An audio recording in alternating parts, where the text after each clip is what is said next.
Shalom, selamat pagi saya ucapkan kepada setiap pendengar Renungan Harian Dafar dimanapun kita berada. Kiranya pada pagi hari ini kita semuanya dalam keadaan sehat dan baik, serta tetap terpelihara dalam kasih yang sempurna dari Tuhan kita Yesus Kristus. Kita akan mendengarkan renungan firman Tuhan pada pagi hari ini. Sebelumnya mari kita minta pertolongan Tuhan dalam doa kita berdoa. Kami memuji dan kami memuliakan Engkau ya Tuhan Allah Bapa kami yang bertahta di dalam kerajaan sorga. Terima kasih Tuhan menolong kami, membangunkan kami pada pagi hari ini, di mana bersama-sama kami bersyukur atas waktu yang Tuhan masih anugerahkan, lewat hari yang baru yang Tuhan masih percayakan bagi kami. Dan pada saat ini Tuhan, kami akan merenungkan sebagian dari firman Tuhan. Kami mohon Tuhan menolong kami bersama, sehingga firman Tuhan yang akan kami renungkan pada saat ini, kami sungguh-sungguh dapat mengerti dan kami melakukannya dalam hidup yang Tuhan anugerahkan. Terpujilah Engkau ya Allah Bapa yang baik, kami bersyukur dan kami siap untuk belajar firman-Mu di dalam nama Tuhan Yesus. Amin. Baik, firman Tuhan yang akan kita renungkan dalam tema Pray for Mission akan kita baca bersama-sama dalam kitab Yunus pada pasal yang keempat ayat yang kedua. Firman Tuhan berkata demikian, dan berdoalah ia kepada Tuhan katanya, ya Tuhan, bukankah telah kukatakan itu ketika aku masih di negeriku? Itulah sebabnya maka aku dahulu melarikan diri ke Tarsis, sebab aku tahu bahwa Engkaulah Allah yang pengasih dan penyayang, yang panjang sabar dan berlimpah kasih setia, yang menyesal karena malapetaka yang hendak didatangkannya. Amin. Berdoa bagi misi masih akan terus kita renungkan dalam bulan ini, dan fokus renungan kita pada pagi hari ini khususnya dalam doa Yunus adalah dalam bagian yang mengatakan bahwa Engkaulah Allah yang pengasih dan penyayang, yang panjang sabar dan berlimpah kasih setia. Mengapa Yunus mengatakan hal itu di dalam doanya? Tentu seperti yang kita tahu kisah tentang Yunus. Yunus adalah seorang nabi yang diutus oleh Tuhan untuk pergi ke Niniwe menyampaikan berita pertobatan. Sekalipun awalnya ia lari sebagaimana yang ia katakan, ia melarikan diri ke Tarsis, namun setelah ia keluar dari perut ikan waktu itu, ia tetap melanjutkan misi yang disampaikan oleh Tuhan kepadanya. Dan ia berhasil membuat Niniwe, kota yang jahat itu, bertobat kepada Tuhan. Masalahnya di awal adalah, mengapa Yunus lari? Jawabannya adalah, karena ia tahu betul orang-orang di Niniwe itu adalah orang yang sangat jahat kelakuannya. Yunus sadar betul bahwa orang-orang yang ada di Niniwe tidak layak untuk diselamatkan. Itu dalam pandangan Yunus. Yunus merasa kejahatan orang-orang di Niniwe itu tidak layak untuk diampuni. Itulah sebabnya ia lari. Bahkan dalam doanya pada pagi hari ini, Yunus merasa tetap jengkel karena orang Niniwe ternyata bertobat kembali kepada Tuhan dan Tuhan mengampuni mereka. Itulah sebabnya Yunus berkata, sebab Allah adalah pengasih dan penyayang. Ia adalah Allah yang panjang sabar dan berlimpah kasih setia. Lalu dengan tema berdoa bagi misi, kita mengerti bahwa karena kasih karunia Tuhanlah, karena Tuhan itu berlimpah kasih setia, Ia adalah Allah yang pengasih dan penyayang.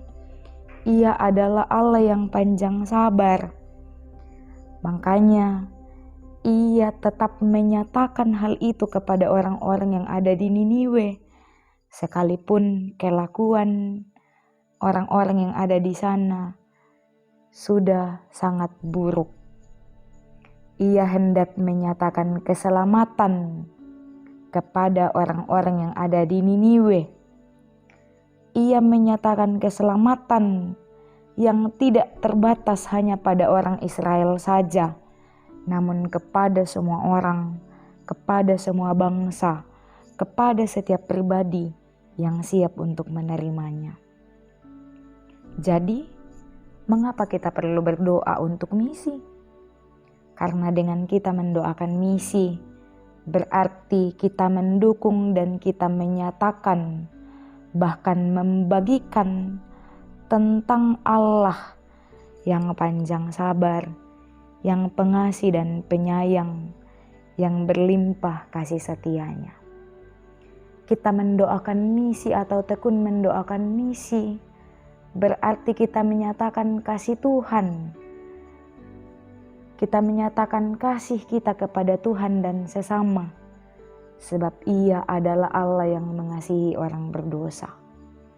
Ia adalah Allah yang sabar dan terus setia menanti setiap umatnya untuk datang bertobat dan menerima Dia sebagai Tuhan dan Juru Selamat. Sebagaimana yang dikatakan dalam Lukas pada pasal yang kelima ayat 32, Aku datang bukan untuk memanggil orang benar, tetapi orang yang berdosa supaya mereka bertobat. Mendoakan misi atau berdoa bagi misi adalah kita menyatakan Allah yang panjang sabar bagi umatnya, Allah yang penuh belas kasihan menantikan kita, Allah yang penuh dengan kasih karunia, yang menganugerahkan keselamatan kepada setiap orang yang mau menerimanya. Jadi mari kita terus menyatakan kasih Tuhan dengan terus mendoakan misi, terus mendoakan penginjilan. Kiranya banyak jiwa yang dimenangkan bagi Tuhan lewat doa-doa kita setiap waktu. Tuhan menolong kita dengan firman-Nya. Kita berdoa. Allah yang penyayang dan pengasih, Allah yang setia penuh dengan kasih karunia dan panjang sabar. Kami meninggikan dan memuliakan Engkau dalam hidup kami, sebab kami menyadari keterbatasan kami sebagai orang yang berdosa. Namun sungguh, kami mengalami kasih Tuhan yang tidak terbatas atas hidup kami. Terima kasih untuk kesempatan pagi ini kami merenungkan firman-Mu. Kami rindu menyatakan kesetiaan Tuhan, kebaikan-kebaikan Tuhan lewat doa-doa kami bagi penginjilan yang saat ini terus dikerjakan oleh setiap umat Tuhan. Kiranya setiap misi akan menyatakan kebaikan Tuhan bagi setiap orang yang membutuhkan. Kebutuhan akan keselamatan akan dinyatakan kepada setiap orang yang siap untuk menerima Engkau sebagai Tuhan dan Juru Selamat. Kami mengucap syukur, kami memiliki Allah yang luar biasa seperti Engkau, yang terus bersabar dan setia menantikan kami, menantikan setiap orang yang siap untuk diselamatkan.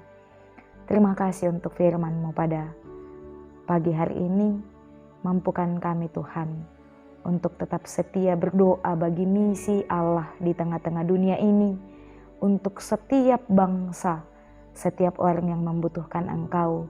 Hadirlah kiranya di dalam kehidupan mereka ya Tuhan, dan biarlah kami tetap setia memuji dan memuliakan Engkau, serta tetap setia menjadi alat-alat Tuhan, menjadi pendoa, menjadi pendukung dan menjadi alat Tuhan untuk menyatakan kesabaran, untuk menyatakan kasih, untuk menyatakan anugerah Tuhan dalam kehidupan setiap orang-orang yang ada di sekitar kami. Kami mengucap syukur atas firman-Mu. Kami menyerahkan kehidupan kami sepanjang hari ini ke dalam tangan Tuhan. Biarlah Tuhan yang mengutus kami menjadi alat Tuhan dalam keseharian dan pekerjaan kami. Terima kasih ya Bapa di sorga.